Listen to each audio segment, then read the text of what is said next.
Friday morning, June 7th, 2024. Yes, sir. Get that coffee drinking, man. We You are can live. slurp. It's Sidelines. actually proper to slurp. Savant Slurp Friday. SEC Sidelines Sports Network and SECU are coming at you. We got a great lineup today. Savant Friday, Doug B. Dean in Birmingham, Dave Tompkins, the Low Country, South Carolina, Dennis Dodd, CBS National College Football writer. He's absolutely fantastic. Will join us as well. Talking about his article today is exciting. Well, yeah, he wrote a really good piece, really good column, and that it's about replacing. Kalen DeBoer follows the guy of all guys, following Nick Saban, and why not? Why turn that down? He didn't. So great article. He'll talk about that. We'll talk about changing landscape in college football. A lot of stuff happening, folks. Every minute of the day. Smash the subscribe button in the bottom right-hand corner of your screen. Allow notifications on your Android and iPhone. And as always, get pen and paper handy and support our sponsors. We're coming at you right after this quick break.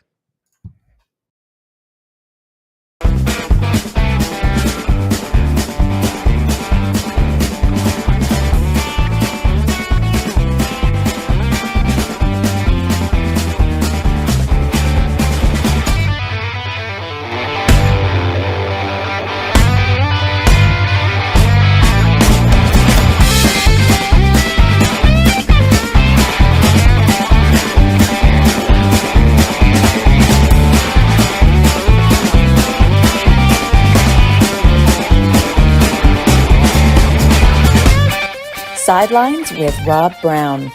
Talk sporty to me.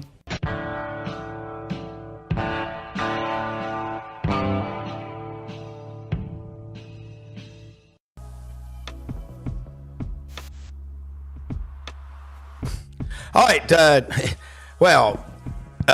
Don't know what was going on, but we got Dave Tompkins in there. His interweb is working. Brenden, are you there? Yeah, it's your interweb, my friend. Your interweb's right, playing tricks on us. Okay. You want me to come right back? Yeah, check your where your internet connection is and come back in. I'll say good morning to Mr. Dave Tompkins. How are you, Dave? Oh, it's great to be here, Brenden. Great, what a beautiful Friday. We've got the Belmont Stakes tomorrow, third leg of the Triple Crown up at Saratoga. While they're doing a major overhaul of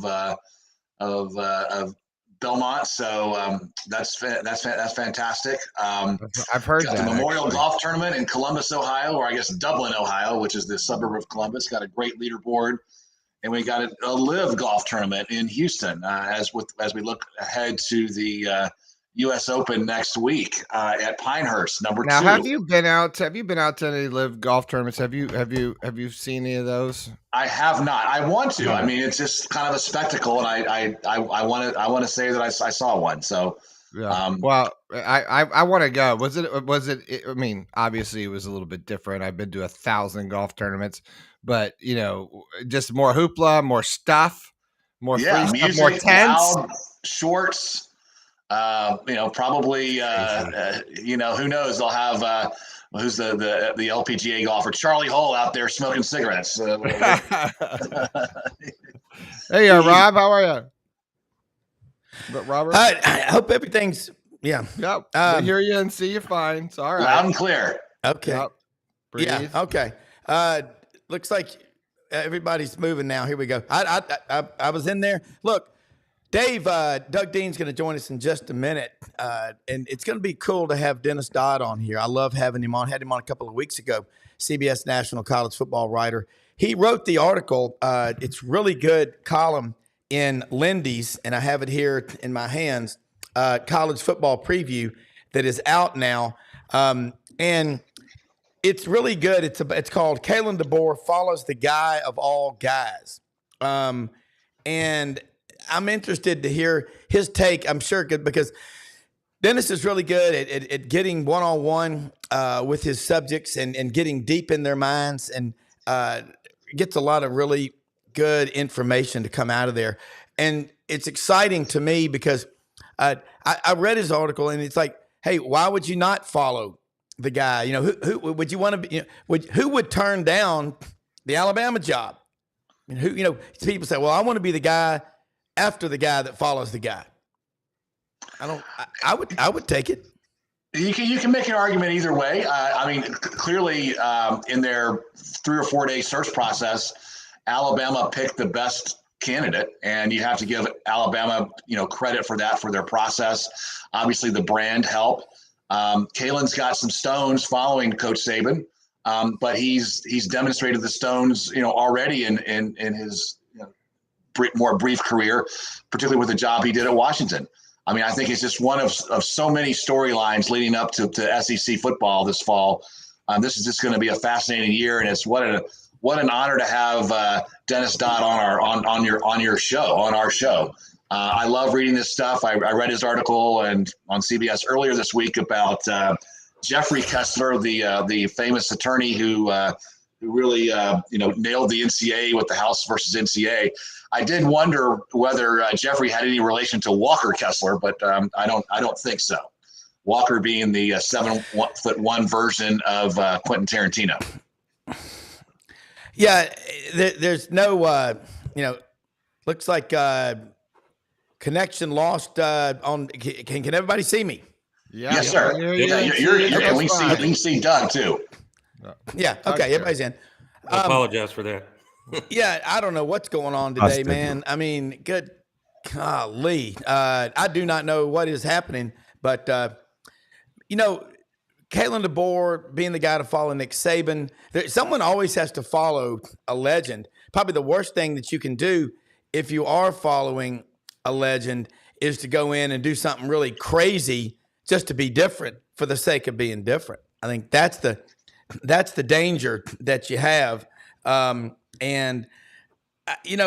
look at it and say, it'd be fun to take on that challenge. That's all I have to say. Doug, would you want to do it? Remember way back in 1983 in the summer when Ray Perkins took down the Coach Bryant's tower. I mean, that was just a dumb move. And I don't see Kalen doing anything like that. So he will be different to the legend that is Coach Saban, but he will create his own program, and I think he's going to be successful. And Dave, we should both probably be guarded against making everything about the Auburn and Alabama angle on it. But to buttress the point you just made about Ray Perkins, who certainly was a capable coach. I admired him for his accomplishments, and he had the toughest job imaginable at that time, following who he did. But at the same time, he was pulling down the tower. Guess who was erecting a tower in Lee County? Absolutely. And a former assistant. So, and what a great run he had. My dad was actually flying to New York one time in the earlier in the 80s, and ended up sitting next to Ray Perkins. And he said, well, had a great season, just missed out in the playoffs, but we're drafting a linebacker out of North Carolina who is going to change the game forever. And of course, that was Lawrence Taylor. And as that tower was being erected, also Auburn had a running back who changed not just the game of football forever, but all of sports forever, from McAdory High School. Here's the question. Y'all are both Birmingham guys. Okay, it was McAdory High School in McCalla or Bessemer? Bessemer. It's confusing. Or I guess, yeah. I stand corrected. McCalla or Bessemer? Home of. The answer is yes to both of those, I guess. Yeah, but here's the trivia question. What county in America has had 3 Heisman Trophy winners? You mean, hold on, the where the player was born or where the football program was? Where the high school, he played his high school football.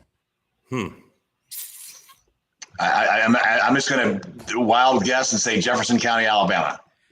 You're correct, sir. Jefferson County. So you got Bo Jackson, Pat Sullivan, and Jameis Winston. Oh, Jameis. That's some savant brilliance right there. That is epic. No, you know why I didn't get that one? It's still too soon from 2013. I have a mental block to Jameis Winston.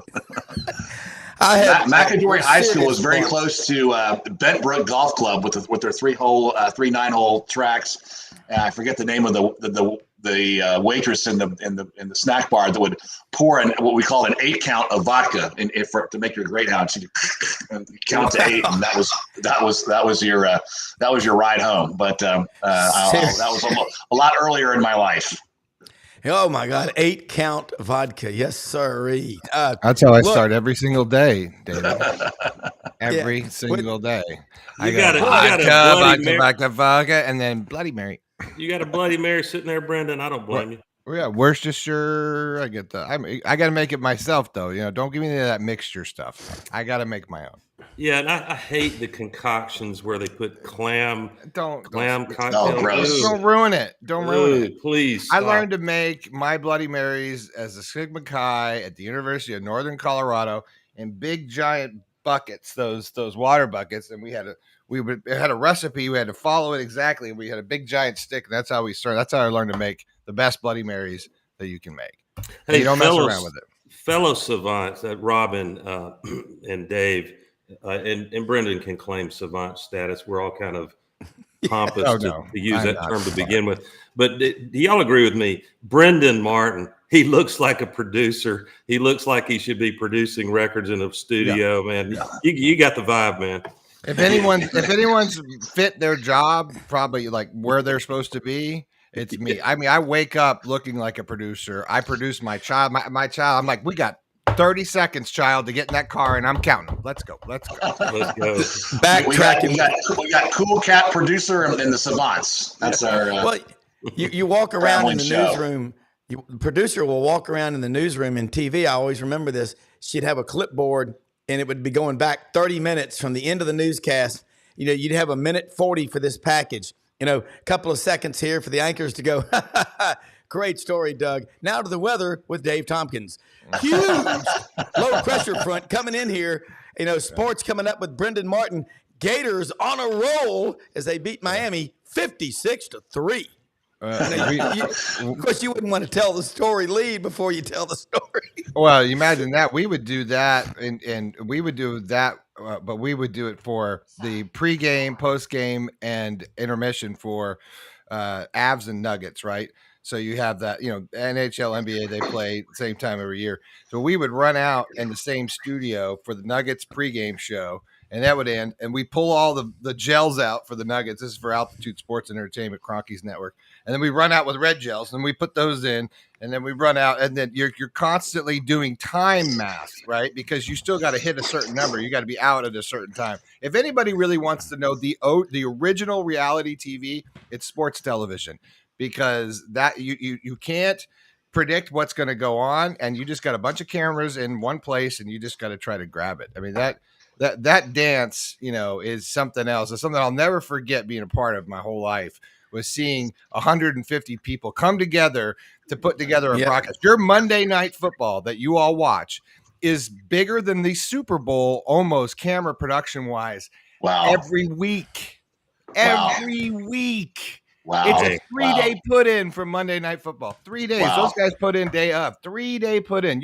They've got sets, they've got pre-games. Everything happens on site, and they do that week in and week out. It is something else to see.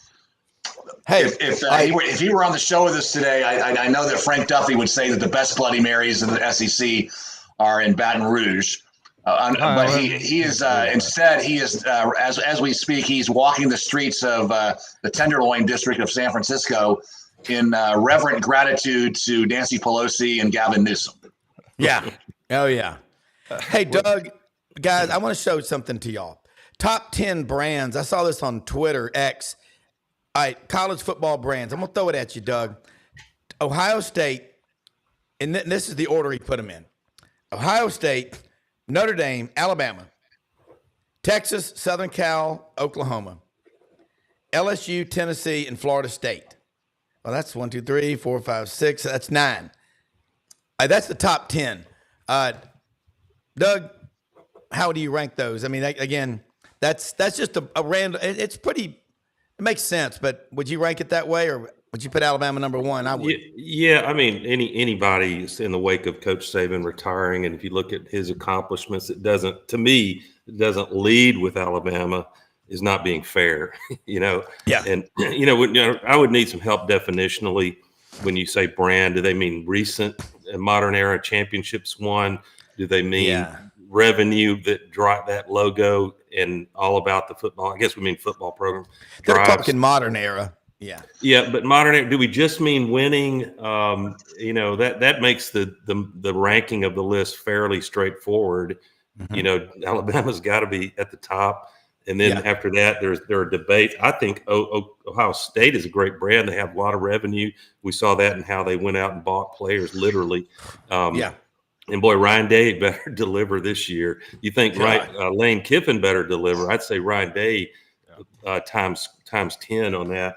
So to me, the clickbait post or tweet is asking us the blue blood question, isn't it? Yeah. On some level. And I don't remember, might have been Dave. I don't remember, might have been someone I read elsewhere. Is it possible, I would argue, and I'm arguing this because it fits my particular team's mission, that the modern era and everything that's happened to the architecture of football, NIL, and we haven't even begun to see the changes that are going to sweep in. Those that have money are the blue bloods. You don't have to have one of those. It's great if you have that tradition in history, and I would sell it if I were one of those 10. The usual suspects, we'll call them, those of us who are envious and bitter. But I think you can almost overnight nullify like this jury in Delaware is likely to do later today or tomorrow. You can nullify the evidence, but by virtue of money and commitment to the NIL collective, and you see programs rising up and doing that. So the list is interesting. Those fan bases are going to love it. It's good water cooler debate. It's good clickbait. But I think what we're going to see in the 12-team playoff is the virtual irrelevance of that listing with a few teams and Ole Miss might be one of those. Yeah. Well, how about? Well, first, I think no one on that list doesn't deserve to be on the list. I mean, they're all deserving.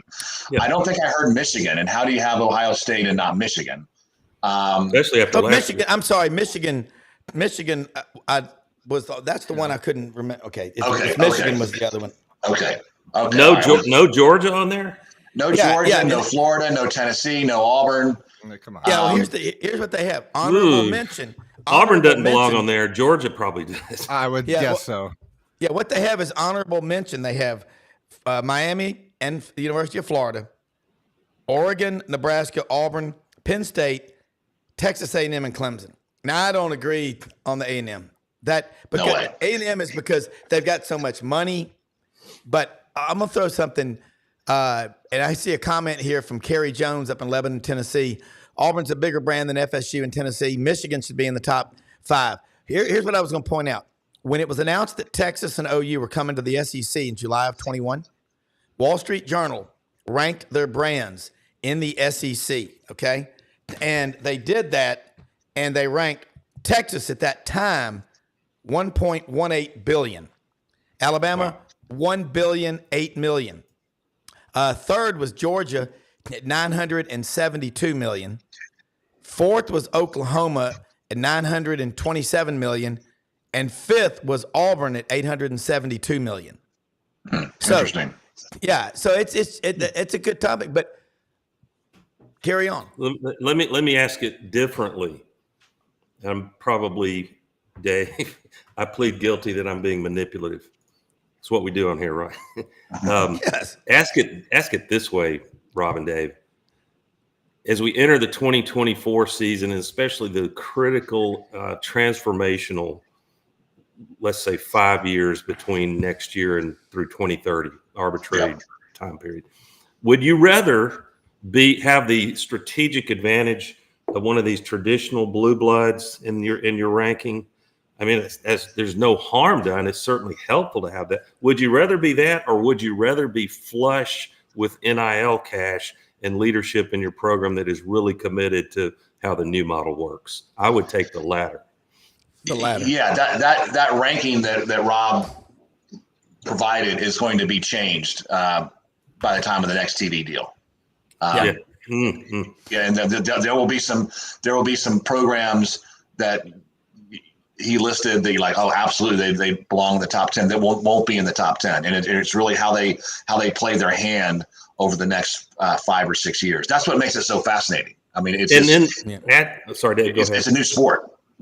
Yeah. So, and then kind of extend the conversation or debate here in another way, which as we enter we're going to have unlimited transfers. Nobody's answered. I guess you can't. Alabama can't go into Tennessee's program in the middle of a season and buy out a defensive end. They're not going to allow that, I presume. But, knowing the Supreme Court or the NCAA, we have to confirm that. But going into this season, with what the changes and the NCAA, SEC East, SEC West, or just NFC, AFC model that we've talked about, which programs, and I bet there are 15 or 20, which programs are beautifully positioned, strategically, competitively positioned to thrive and do roster management, not roster reaction. Let me go get a quarterback, but roster management beautifully, and year in, year out, be in the 12-team playoff at this discussion and make it most years and have a team to make a deep run in it, which it's not going to be just your blue blood list. Believe me on that. It's going to be a smattering of others. Yeah. Well, one thing for sure with NIL, if you look at the rankings of the top NIL programs, SMU has got them a big boy football program now. They raised $150 million in about a week last year when it was announced they were going to the ACC. But you got to have people that know how to spend that money. So that's the key. It's the combination of the money and the people. And you look at Auburn was ranked 7th in the NIL list of the top 10 programs in the country. And Auburn's got a lot of money. So does Alabama. Remember the Red Elephant Club, from what I was told by someone that knows, they didn't get involved until maybe 3 months ago. They were kind of standoffish at first. Involved in NIL, you mean? Yeah. Yeah. This is a sequel for SMU. I mean, they wrote the book on this, back when it was illegal. Yeah. Yes, we'll forgive those transgressions, won't we? They look pretty tame right now, don't they? I remember talking to a guy, Reggie Bush. Shout out to Reggie Bush. It's a different era, so we're going to wash away that violation that occurred. Well, let me say this. When Dennis Dodd is on in just a minute, he interviewed Reggie Bush recently, talked to him at length about that. You got to ask him about that. Yeah. Yeah. And so, y'all ask away. But I told Dennis, the topics of discussion, the changing landscape in college football and what is going on. And you take a look at basically the House settlement, proposed settlement, the true intent of NIL, the outstanding column that you wrote about, Kalen DeBoer replacing Nick Saban. All right, Savant, got some quick trivia questions back and forth. I'm going to throw to Dave and Doug. Quick answers. In your mind, the football TV aristocracy that we had up until the CFA decision in 1984, all those teams, and the teams that were there, wouldn't you say they're still there? Who out of that group is no longer attending meetings regularly? No one. Back when the old TV structure, it was Alabama, it was Penn State, Oklahoma, Nebraska, Southern Cal, Notre Dame. Pretty much, there's been some new entrants like Oregon, but the old guard is still pretty much hanging around. Doug? I can't add to what Dave said there. He's, as usual, spot on. Well, let me say this: of the top winningest programs in the history of college football, Alabama's like 4 or 5. Then you've got Tennessee at 9, Georgia 10, LSU 11, Auburn 12. And I take Penn State. Auburn took Penn State's spot because those 151 games they took away from Joe Paterno, and then they gave them back. I'm not giving them back.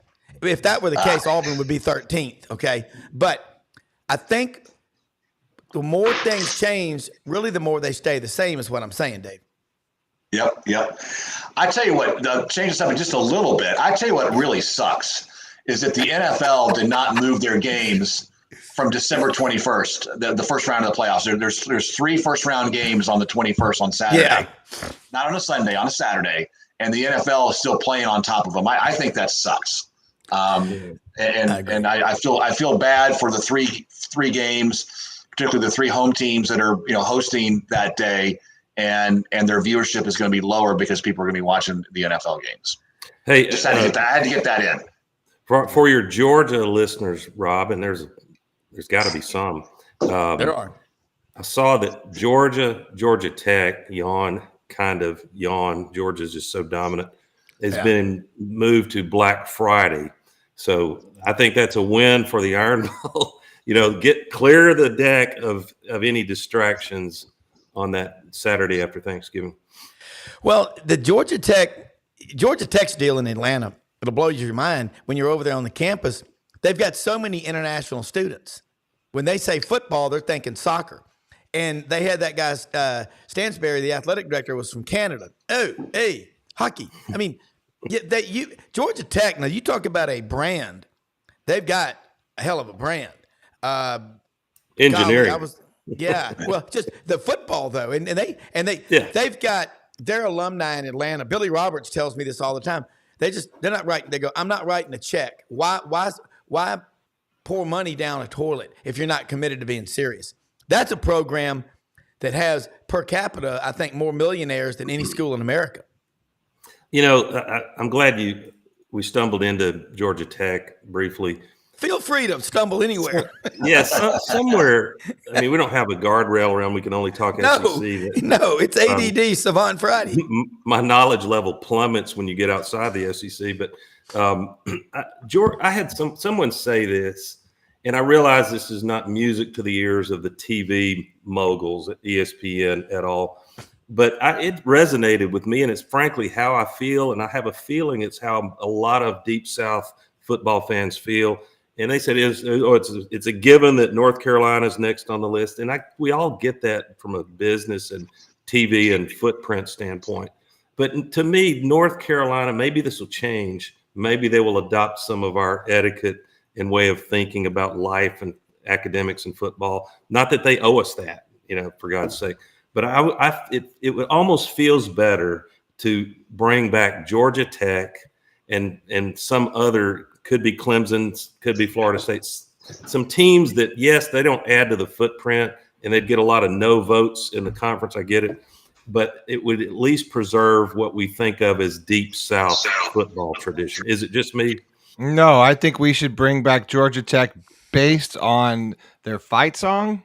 Because if I'm a rambling wreck from Georgia Tech and a hell of an engineer and a hell of a engineer, they win. And then that Budweiser thing they do before the fourth quarter at Grant Field. Yeah. I know Arthur Blank's not listening, so I can say this, but in my opinion, the best sort of way to experience the Atlanta sports is to go to a Georgia Tech football game. That is a more fun experience, in my opinion, than going to Mercedes-Benz. It's certainly more fun than when it was the Georgia Dome. And hey, Dave, you just walk right across 75, 85. You're right in Midtown. It's just a ton of bars and restaurants. It's fun. It's walkable.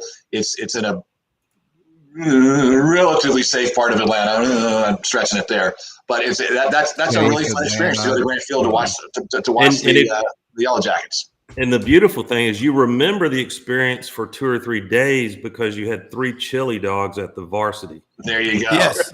Yeah. And you look at that skyline. I mean, Coca-Cola and all the stuff around there, Grant Field, Bobby Dodd Stadium. I mean, it's literally it's squeezed in a tight area. But I've been to a lot of games there. And I've been to the Georgia Tech Georgia game.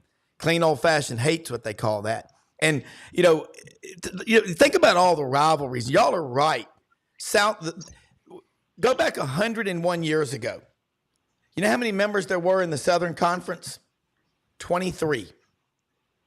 We've been here before, folks. We act like, this is the first time we've ever done it. No, it's not. It's like it's not the first time someone falls in love either when they're 17. we are seeing a lot of things repeat. But I'm telling you, all the original members of the SEC, by the bylaws of the conference, are eligible to rejoin the conference at their leisure. Sewanee, okay, Georgia Tech, and Tulane. They can do that. Now, I don't think Sewanee wants any part of that, but they still did 1899. That's a legacy that'll go on forever. And then what flies in the face? Sorry, Dave. What flies in the face of what the NCAA and Greg Sankey and all the powers are trying to create in the ESPN powers is because of, I guess, how charters work in the case of Vanderbilt. Based on merit, Vanderbilt has no business staying in the two AFC and NFC, to use the NFL metaphor, Dave. No, I they should do it like the Premier League does it in the European football. Relegate. Relegate. Yeah. And you relegate Vanderbilt and you bring in Tulane. I mean, that's what you would do right now based on how the teams, how they do on the field. And then you incentivize the lower rungs to play better, so you can graduate into that next thing. I really experienced that with my kid being in competitive soccer now, and I really see a difference that they jumped up from another league. It makes so much sense to me because I've never really had to deal with it. It makes so much sense to me, Dave, that I think it's the only answer with this amount of teams, with this much and this much parity as far as abilities in each so it's like if you continually get better as a program, then you're going to get an opportunity to go. Yes. It's not just a one-off, right? You got to earn it with for your season. I think that makes the most sense, and I think that's fair. Vanderbilt can hire Ted Lasso to coach their football program. I think they just should hire Rob Browne. Yeah, right. Rob Browne's my new Ted Lasso. Rob being a big fan with the changing culture at Vanderbilt University. Yes, that homecoming court was enough for me. Yeah, hey exactly. Guys, we always talk about coaching. This is going to have a heavy Birmingham flavor, but not college football. We talk about short list when some coach is on the hot seat. I'm not going to talk about your guy, Brenden. I wish Billy well. I will. I got all sorts of things to say. Hey, Dennis Dodd's here with us. He's checking in. I'm going to bring him in here real quick. Great. All right. But, let's go ahead and go to Dennis. Yeah. Okay. Dennis, welcome aboard. Sorry about the link. I sent it to your phone, but glad to have you joining us, man. We're having a lively discussion here on Savant Friday, we call it, on SEC Sidelines Sports Network and SECU. And Dave Tompkins is over in South Carolina, Doug Dean in Birmingham, and we're SEC heavy. And I wanted you, like I was asking you when you came on, talk about the great article. What do you call him now? A column, article, your work about Kalen DeBoer replacing Nick Saban. You had a chance to get inside of his mind and talk to him. And then the changing landscape in college football, proposed, House versus NCAA, and the intent of NIL. Where are we going? And after that, if you could talk about your conversation with Reggie Bush you recently had. Yeah, where do you want to start? Absolutely. Okay. Doug, and go. Doug, I know you had a question there you wanted to ask Dennis to start with, so we'll start with you. Great, Dennis. I really appreciate your writing, and there's arguably the true writers like yourself, and I could name a dozen others, is a species that should be on the extinction list and be protected, in my opinion. The written word, where you physically are holding a newspaper, which none of us can do anymore. Here's my question, and I'm going to borrow from my study of possible worlds logic in college. I assume you were a journalism major. I don't know if you wandered into the philosophy department for a course or two. Dennis, I find myself in a state of disorientation and shock that things that in college football, and you could add basketball, that I didn't consider possible worlds are on a monthly basis rocking my brain. And so I'm going to ask you to pull your crystal ball out and say, we know some things that are coming with college football. There's going to be change.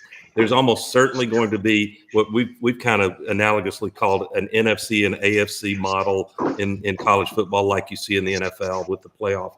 But what are some other things that could happen? Could we see the closing of 20 to 30% of college football programs that are not in that elite top 40 group, and they replace it with soccer to be able to have a brand that they can actually engage fans and differentiate? Are we going to have employees playing college football? Are they collectively bargained? Are we going to have player stipends that are kind of automatic as a baseline, and then we get to true name, image, and likeness? What are some of the things that you see as possible worlds going forward? Well, first of all, thanks for the kind comments.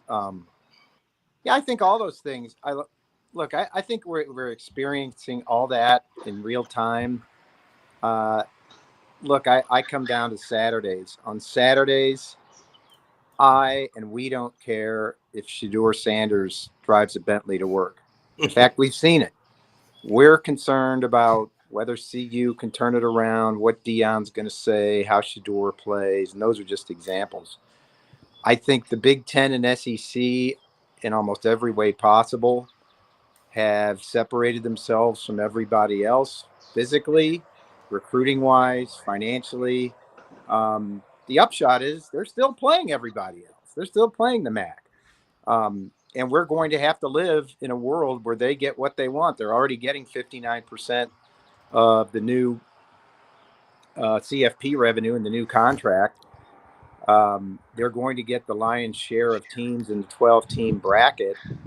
And so I think that, combined with the fact that we've lived with the compensation model and NIL for almost 3 years, it's not going to change that much from actually enjoying and covering and watching the sport. There'll be those of us that dig down on what these guys are making and why, but I'm way past it, guys. I haven't heard of one locker room that's been ripped apart. I get that offers are being made and that they might become unionized and have collective bargaining. And in fact, that's probably the best way to end this legal nonsense. But I'm good with all of it. I think it's just details now to me. Including the big NCAA settlement, as that money flows through the books, Dennis, the implications of that. Yeah. Sorry, a truck just went by. Say it again. I was saying, are we making too much, the mainstream fan and media, are we making too much of the magnitude of the NCAA settlement? Is that's going to be required to be paid? No, it's absolutely historic. It absolutely diminishes the NCAA. It is a turning point in college athletics.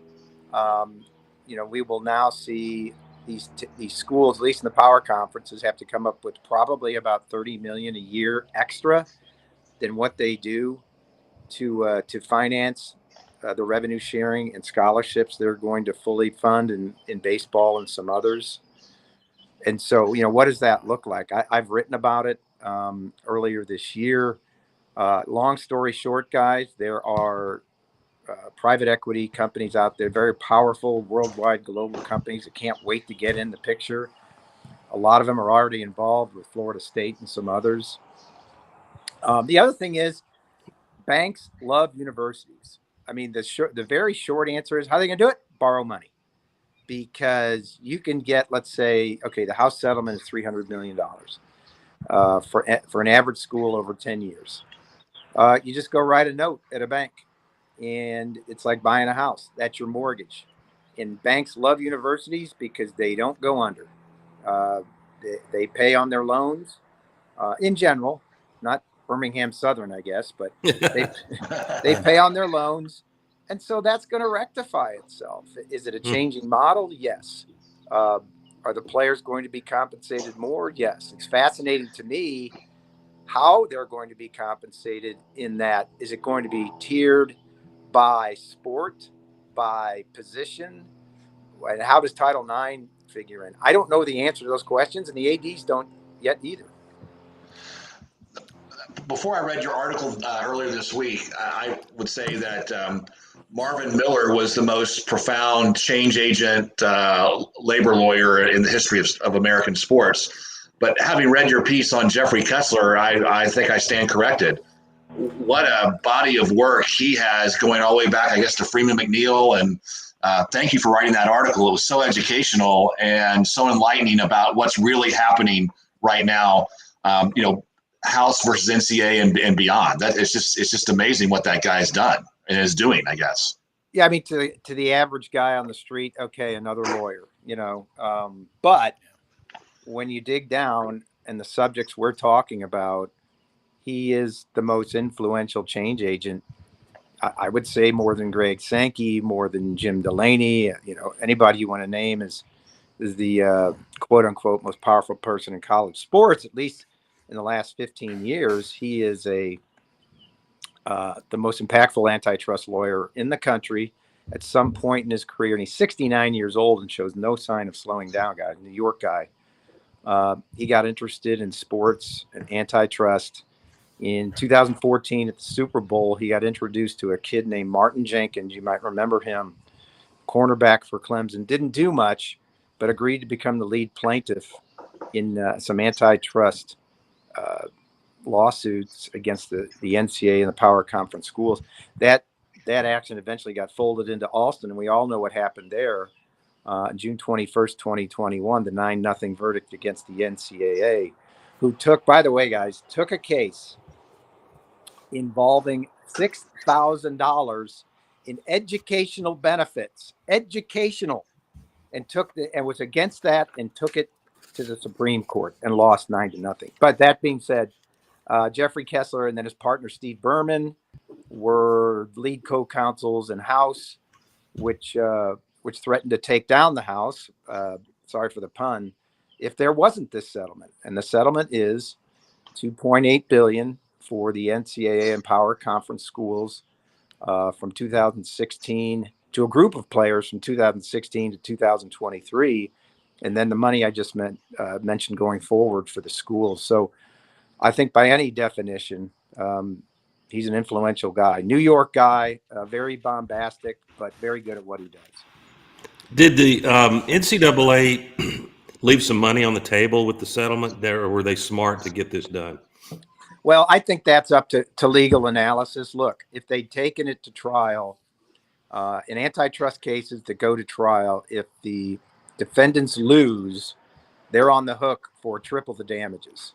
Ooh. So tripling what they were sued for would have been $4.2 billion. That would have bankrupted the NCAA. So I think any number short of that keeps the NCAA from being bankrupt is a good settlement. I mean, we can argue, should they have gotten more or less or whatever, but the NCAA had been down this road in 1999 when they had a restricted earnings case where they capped income for volunteer coaches in football, actually all sports, at $13,000. That was an antitrust case that they fought and lost and ended up trebling the damages, ended up owing $66 million to the plaintiffs. And I think the NCAA's general counsel, Elsa Cole, lost her job over that one. So you can see where their heads were at. Dennis, two-part question. One, Yancey Porter covers Ole Miss. Rebel Yell Hotline was on the panel Wednesday on the show. Said he's heard some talk of going from 85 down to 55 scholarships. I remember being in – okay, because I was in school at Auburn when they dropped it to 85, and Pat Dye's famous, that's, by God, that's un-American. Okay, number two, you had a chance. This is what I love about you and really appreciate you. You're up in Kansas City, a Missouri grad. You had a chance to talk to Reggie Bush recently. Would you expand on that about the Heisman and all? Because you did what a lot of people don't do. You actually asked grit journalist does, and appreciate that and have a ton of respect for that. Well, look, he got his Heisman back. That's what he was fighting for. I think I know the lawsuit against the NCAA is still in play for defamation. An NCAA staffer, I think, misspoke a few years ago when she said the USC violations were pay for play. They weren't. In fact, Reggie Bush isn't even named in the in the public infractions report from 2000, what was it, 2010. And so that is still in place, but he was trying to get his Heisman back, and look, good for the Heisman Trust that they finally saw the light. They were going to, their stance to that point, the Heisman Trust is the people that run the Heisman, obviously. Yeah. Their stance to that point is, well, if the NCAA, removes the findings, then we'll think about returning his Heisman. Well, the NCAA wasn't going to do that because they've never done that, especially in a major case like that. But I think they saw the PR aspect of doing that. They saw the winds changing. They saw NIL. Let me remind everybody that what Reggie Bush, quote unquote, allegedly did would have been a violation today. It would have landed them in NCAA jail today. You can't buy somebody's parents a house. He was receiving money from a prospective agent. So look, that was going to be the case anyway. But I just think it's good for everybody, USC, the NCAA, him, to get his Heisman back. I think the next piece is, look, his records were struck from the USC record book and the NCAA record book. I think that part of all of 2004 and 05, his yardage is at the point where currently in the USC record book, he's 8th in rushing. You add those yards, and I think he's either 2nd or 3rd. And it's not like those yards didn't happen. We can't unsee the spectacular moves he made. So I think that would be the next move for the NCAA. Dennis, one of the things we admire about you and all of your readers is you don't shy away from controversy. And that, who wants to read a writer that's going to sanitize everything? So I'll give an opportunity at exactly that. It looks like there would be an opportunity for coaches to completely change how they've thought of building a roster that has a chance to win a national championship. I don't think coaches will have the luxury of keeping a player 3, much less, or even 2 years. So you may see systems simplified to an extent so that you can more rapidly get efficient play. The football product itself? Do you see that? Obviously, it's going to be who gets the Jimmies and Joes at the highest level, and that's been Alabama, Georgia, Ohio State, LSU, and a handful of others in recent years. What is going to change about the product we're looking at by these coaches so that they can be competitive? I don't think much will change at all. I'll go to Steve Sarkisian, who I have since NIL began. He said, "You don't want to be a dinosaur; you have to adapt or die." And so, while a lot of coaches were whining about the constrictions and the transfer portal and NIL and everything else, he was one of those that absolutely adjusted to it. You can say, yeah, he's Texas, he can, but you still have to win. And they're going to play football at the highest level in the SEC. I think it's as simple as that. You adapt or die. All this whining about, in the House settlement, maybe losing walk-ons and having a hard cap of 85 scholarships. I've got some views on that, and they're not pretty. Look, in one sense, yes, it would be bad to lose walk-ons. I get the opportunity, but let's be fair and let's be realistic about 90, I don't know, whatever percent of those walk-ons are cannon fodder. They're there to be beat up in scout teams. And if you can come more in compliance with Title IX by ridding yourself of those roster spots, then yeah, you can easily play big-time FDS football with 85 scholarships, and I'll tell you why. The coaches have lost their credibility in complaining about this issue. They complained in 1973. Go back and look, guys. It was the first limit on scholarships, 105. The coaches, we can't possibly field a meaningful football team with 105 players. Same thing happened in 94, when it was knocked down to 95, and a few years later to 85. I think I have to give it to Pat Forty this week. He wrote a great story. He went back and did the research. Some of these schools with 120 players on their roster using 53 players. The entire season, 53 players. That's an NFL roster. So I don't want to hear anything about that. 85 is more than enough. I get the walk-on thing, but if that's what it takes to come in compliance with a federal law, that's going to have to be the case.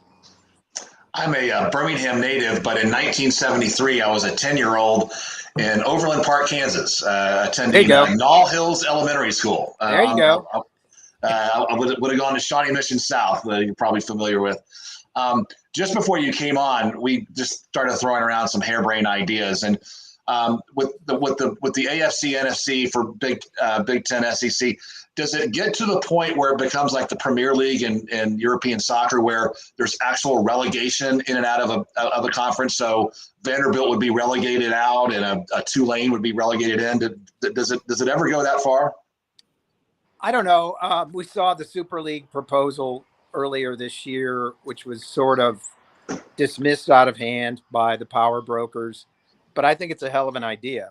I just think it's a hell of an idea for 2031, 2033, when all these TV contracts expire and everybody can unite. Because part of that, I guess, idea proposal was 8 divisions, the 8th division being a relegation division. And if you win it, you get into the big time with the top 70 or top 80 and able to compete for a championship. I hear a lot of good things from people who have seen it. I think that right now is a minor detail. As far as, NFC versus AFC, I think that's the larger issue. And yes, absolutely, that's a good comparison, because you have the top 2 leagues.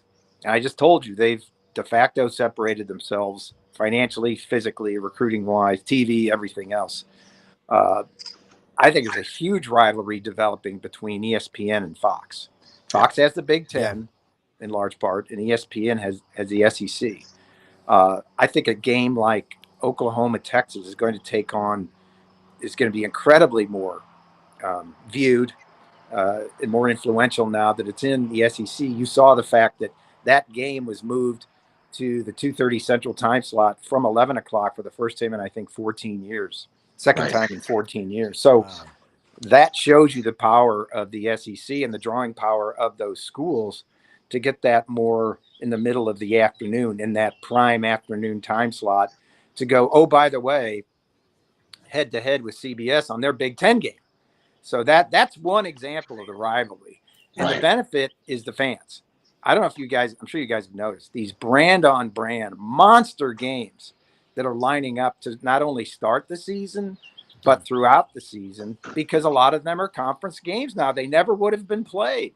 Not to say never, but Michigan, Texas, Michigan, USC I think the first month of the season. It's great game for the fans. LSU, Southern Cal. Absolutely. Now that's a neutral site game, but and I will challenge people to look at, no matter what you think of Florida, look at Florida's schedule the next 2 years. I have been told by people that know more than me that it is pretty much the toughest schedule in the history of football. Right now, each of the next 2 years, Florida's going to play what now look like 8 ranked teams out of 12. I can't remember that ever happening. It's one of those times where they play both Miami and Florida State, plus an SEC schedule. Take a look at it. It's really tough. Yeah, and I've said recently, keep an eye on Florida versus UCF, which is early season. I'm not predicting that an upset, but Billy Napier may not make it to the following week if that one goes. It's unfair, the schedule he's got. Yeah, with KJ Jefferson, who I think is made for Gus Malzahn's offense. Yeah. Dennis, more controversy. We're going to make you a hypothetical czar of college football, commissioner, and you got to answer. You can't evade this question. All right. What are you going to do with that operation, that expensive operation in Indianapolis called the NCAA? Does compliance and enforcement and sanctions even mean much anymore in the new landscape? And isn't that, with this settlement flowing through and what they make from March Madness, don't you arguably need to dramatically scale back the size and operating cost of the NCAA? Yeah, that's a great question. In fact, I've seen reference to that in the House settlement, and I'll be honest, I don't know exactly what that means, where maybe the schools would take enforcement in-house. And I'm going to Vegas this next week for the athletic directors convention. I think that's a perfect time to dig down on something like that. Yeah, but to your large, and again, I don't know the answer to that right now. I think an answer to your larger question, I think the NCAA throws a heck of a party in March, and that's what they do right now. And there's nothing wrong with that. I think them that. Schools and the power brokers and everybody else want it that way. Could the power schools do it themselves? Absolutely. I think it'd be very complicating and winding everything, but they could do it. But they sponsor, what is it? Is it 89? I think 89 championships. And from all reports, they do a hell of a job. From whatever, from rifle to the Final Four. You don't hear many complaints. Softball, you see what ESPN has done as part of that contract, taking on the minor sports. Softball, women's basketball. You could spend the next hour talking about what's happened there. It's now a legitimate party. I think the larger question, is it going to exist? Yes, just in a diminished state. Okay. Yeah, Dennis, I got to ask you another one. How much you're in Kansas City? I worked for A.G. Edwards for 8 years and spent a lot of time in St. Louis, down in Laclede's Landing. I love St. Louis and Kansas City. We go through there on the way out to South Dakota pheasant hunting. There's a lot of people out there and there's a lot of money between Kansas City and St. Louis. Let's say the Bush family. How involved are they in Mizzou athletics? Because I think about St. Louis has probably 35 suburbs alone. Now, they're really nice. There's, Ladue and Brentwood, all these suburbs. Where's the money coming from Missouri? Because they got a pretty cool NIL program. And, Eli Drinkowitz is from Alma, Arkansas, right near Fort Smith, right by the Fayetteville exit. Something happens at Arkansas, they're going to make a run at him. But kind of talk about that Mizzou NIL collective. That's a big deal. It's your school. A lot. Yeah. I mean, Missouri, a lot of it has come from the Walton family in the past because they were involved. I imagine Anheuser-Busch has been involved over the years. Donald Walsworth, who's got really old now, but has a big publishing firm out of Marceline, Missouri. He's a big part of it. But Missouri, the larger question, has been very progressive on the NIL front. They were one of the first, if not the first, school state to allow high school players to get NIL benefits if they signed with an in-state school. And Missouri immediately capitalized on that when they landed this rush end from out here in Lee Summit named Williams Nwarney, who signed in the late period and immediately could get NIL benefits. I think I saw a tweet today where one of their quarterback commits is now driving a Dodge Charger for part of his NIL benefits. A year away, maybe, or months away, or a year away from even hitting the practice field, these guys. And so they've been very progressive. They have a very, aggressive, progressive collective called Every True Tiger. So they've been very progressive. Where the money comes from, I don't know. They're spending $250 million on upgrading one end of the stadium. So that they've got money. Let's put it that way. Dennis, we have failed to ask the most important question as we head into summer and football season, and that has to do with barbecue. Great barbecue. And I have a love affair with the Kansas City, do business with Lockton Benefits there. I'm sure you know those guys. Yep. I thought we had cornered the market on great barbecue here in Birmingham. Rob would argue for Memphis, and I like all of them. But Kansas City's number one. Tell us, Kansas City's tell the number listeners, maybe so. I need to travel Tennessee more. Tell us about the gas station barbecue in Kansas City, Joe's Barbecue, because it turned my head around. That's really good. Yeah, Oklahoma Joe's. It did start in a gas station, and everybody thinks they're number one. Texas, North Carolina, Memphis, Birmingham, everybody. But this is a barbecue town. I'm a sauce guy. There are discriminating tastes. What kind of meat do you like? How do you like it cooked? Sauce. I'm a sauce guy. So I'm a Gates guy, which was really the first, or at least one of the first, along with Arthur Bryant's here in the city, that have been around the longest. So, and they've got places all over town. The sauce is to die for. And obviously the food and the meat are great. They're the ones, the minute you walk in the door, they scream at you. Hi, may I help you? You better have your order ready, baby, or you're going to be shut out. No soup for you. We used to go to a place called Sneed's Barbecue out in the Sneed's. It's probably part of the town now, but way back when it was out in the hinterlands. Yeah, I've heard of it. Haven't had it. I was at Joe's, Oklahoma Joe's, the gas station.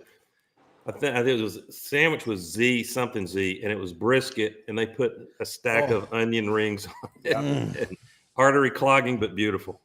Dennis, this weekend, our hunting club, the Cherry Farm, we all live in Memphis, but we're competing in a Kansas City barbecue contest for the second year in a row, and we're Memphis people. And Wynn is 45 minutes away, but last year it was tough. I mean, it was a totally different experience. The rules, everything are different. So Michael Jordan, Sag, and a bunch of the guys are already over there. You can start today. Chad House, ECS House Industries, is one of our sponsors, coordinates this. There's like 35 teams this year.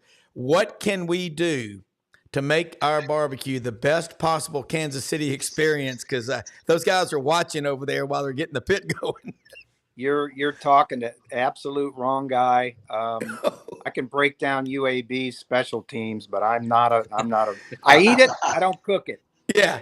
So hopefully we're going to do well. But Dennis, Rob, this is a Birmingham flavor. Let me quickly get this coaching name. We always talk about short list when a coach is on the hot seat. What's the short list? And I don't know. Maybe he's on some people's short list, but Skip Holtz right here in Birmingham on that UFL team, the Birmingham Stallions. All they're about to try to do this weekend, and I guess there are more games after that, is go 3 in a row. And I realize that's a smaller league, but the guy can coach, and he should be on some college short list, in my opinion. His name still comes up for various jobs. How old is Skip? I'll find out. Sorry. I mean, he's not an old man, but late 50s, I think. Yeah, so he's basically, in the prime of his coaching 60. career, but he's had He's chances. He's been in FBS. He's been in the big time. I see his name out there. Yep. Yeah, good. Dennis, one more. Yeah, go ahead, Doug.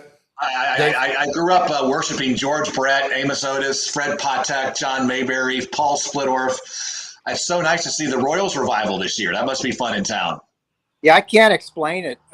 Their offense, last time I checked, was, I think, 3rd in the American League in runs scored, and maybe 5th in Major League Baseball. And I will freely admit I'm a Cardinals fan, and I can't name more than 3 players on the Royals, and I still can't figure out how they're scoring all these runs, but good for them.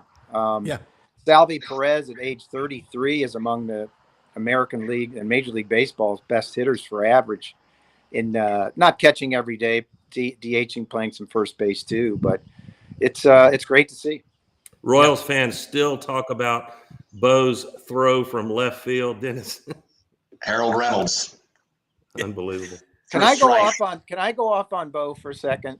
Because I covered him. I covered his signing. I covered him in Memphis. I covered him when he came up. I think Bo's a great athlete. Part of his reputation is urban, not legend, not myth, but you know what I mean? Maybe trumped up more than it should be. This is a guy, having watched him up close, who could have been so much better at baseball, but he didn't work at it. And that was part of his greatness, that he didn't have to with that body, with that athleticism. But for all those throws, for all those monster home runs, and I've seen him hit a few, he also struck out 150 times, a season, over a full season, which right now puts you in the All-Star game. The 3 true outcomes: walk, home run, or strikeout. But I've always said, having watched him up, it's disappointing to me that he could have been better. No argument. No argument. Dennis, listen, I know you've got a big day ahead of you, and I look forward to seeing you at SEC Media Days. Are we all going to be required to do this when we walk into the Dallas Downtown Omni for Texas? Because it's going to be a different atmosphere. But close out your closing comments and let people know how they can follow you. Because, folks, if you love college football, you need to be reading Dennis Dodd. He will make you think, and that's what great writers do. And we're blessed and look forward to your next visit. Yeah, real easy. CBSSports.com, available on the X or Twitter at Dennis Dodd CBS. And I'm not making reels for Instagram just yet. My European vacation, so I'm not on Instagram. All right, look, thanks so much, and we'll see you out in Dallas. That's going to be here before we know it. It's hard to believe that SEC Media Day is coming up and stuff, but great stuff. Dave, Doug, hang on a second. We'll close out and get Dennis. Dennis has been great stuff. I love it. Thank you so much, Dennis. Thank you. Thanks, guys. Hey, great questions by y'all, and I can tell Doug does this. I lean back, but I think this mic picks up everywhere. But that's what I like. I'm just kind of a traffic cop on this. I think the coolest thing is what he said. I didn't know this. Missouri putting $250 million into just one of the end zones. So, you Look out for something that. new. Yeah. Look out for Missouri. That's one of the ones where I think that could be a come out of nowhere. You talked about, the I-70, corridor from, Kansas City on one end, St. Louis on the other, all that money, all that Dennis is talking about, and a real desire there to belong. The Chiefs won Super Bowl III back in 1970, and all those years that intervened is that they just wanted to be back. They wanted to be relevant again. The same applies in college basketball with Missouri and wanting to compete with Kansas. And the same applies in football with Missouri wanting to be, somebody in the SEC. Yeah. Doug, you're talking about Skip Holtz. He was, I think he was a fraternity brother with a friend of mine at University of Minnesota. So that's why I figured he was late 50s, maybe 60 something. But I'm looking around in this conversation today, the NCAA, they do 91 national championships. Football is its own separate deal. Then there's the basketball March Madness, which makes $1 billion plus. After that, the second most profitable is the Men's College World Series. But you know what the takeaway has been? And I've got, Hallie, and I've got Mallory on the team now too, and then Wilson and Max, 2 boys, 2 girls. I think the takeaway, Doug Dean, as the father of 3 beautiful, great, smart daughters, is these women, what I saw in the College World Series in Oklahoma City, the way those Gator softball players were so emotional, and Tim Walton, their coach, they love their team, their school. They love the laundry. And they were signing autographs. Several people mentioned this last night on Buddy Martin's Orange and Blue Bloods, Thursday night on the Buddy Martin Show. Great show. They were signing autographs after they lost forever. These women, the men better wake up, because these women, it's in their blood. They're going to be moms one day. But they are putting on an out. And Doug, and Dave, you have been talking so much about Caitlin Clark. They are. You better wake up and follow what they are doing, because they're doing it the right way, Doug Dean. Yeah, and you hate to see, it's at least one point of view, not the only one, sort of some in the WNBA cannibalizing Caitlin out of envy or resentment. And what they should be doing is lifting her up, riding her coattail, riding that wave of excitement she creates. The notion that WNBA is not a powerful, profitable brand like it could be, that's easily disputed when you, like you said, when you look at college softball. My God, below college level, the following for softball in many programs surpasses men's college baseball. I may be exaggerating a little there, but it's got a cult following. So figure out what's entertaining, change the game. I don't know what it would take, but it's going to be, I think a lot of that's going to be what the future of women's sports, Olympic sports, is surely going to be affected. I'll wait and see whether that's positive or negative. by all of these changes at the college level. Yeah, people are starting to sort of take leave of the stopwatch and comparing men's and women's sports, and they're starting to look at things like technique, finesse, camaraderie, teamwork, and the girls are gaining and many sports passing the boys because of that. And go ahead. I'm sorry.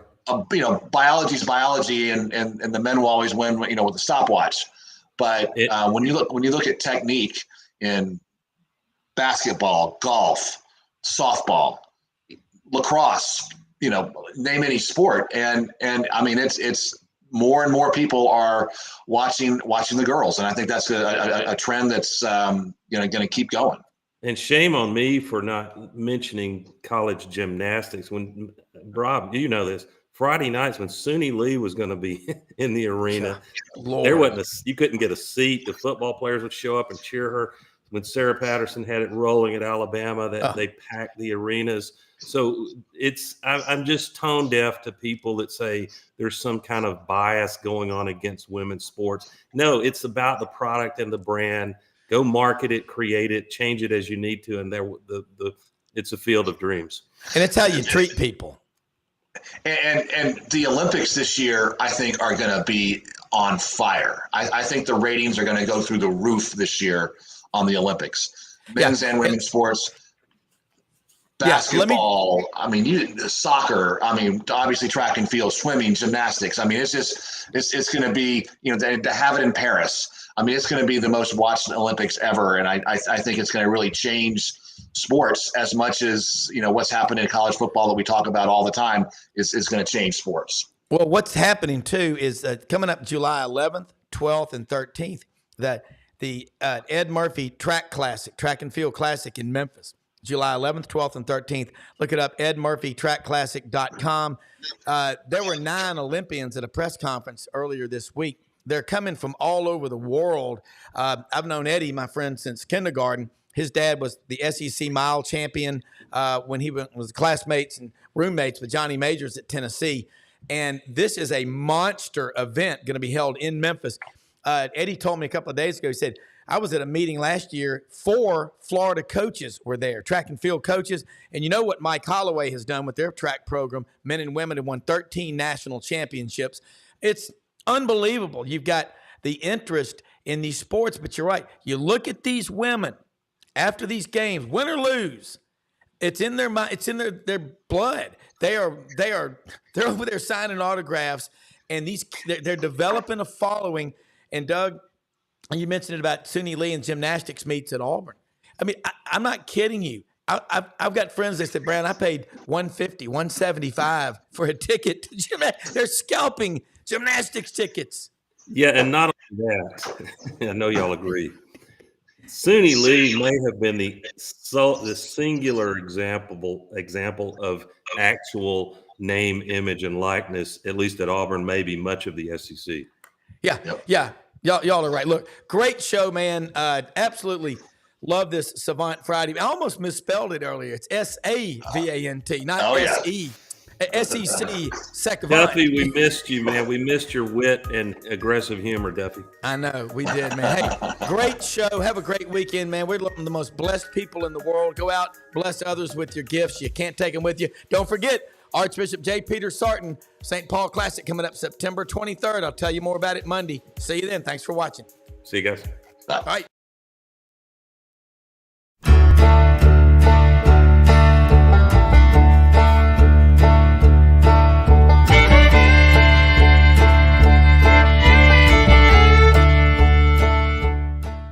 In a perfect world, you'd set a health goal and results would happen overnight.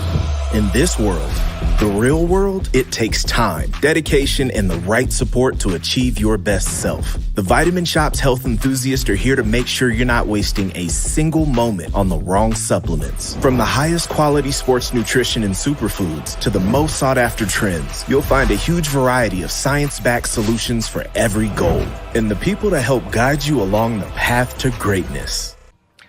Unbelievably, every 2 minutes in our communities, a child is either bought or sold for sex. I am R.A. Dickey, board member for the Nashville Anti-Human Trafficking Coalition. Join me and millions of others in our fight against human trafficking and for its victims by helping to educate the most vulnerable among us, our middle and high school students. Go to nhtcoalition.org, become a partner, and help keep our families safe, because none of God's children are for sale.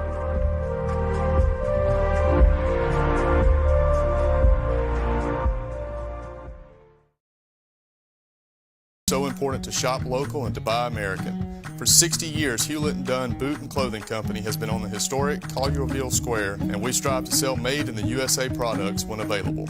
With over 7,000 pairs of Western boots and work boots in stock for men and women, come and see our huge selection of clothing, jeans, and accessories from top brands made in the USA. Please support local business and come shop with us at Hewlett &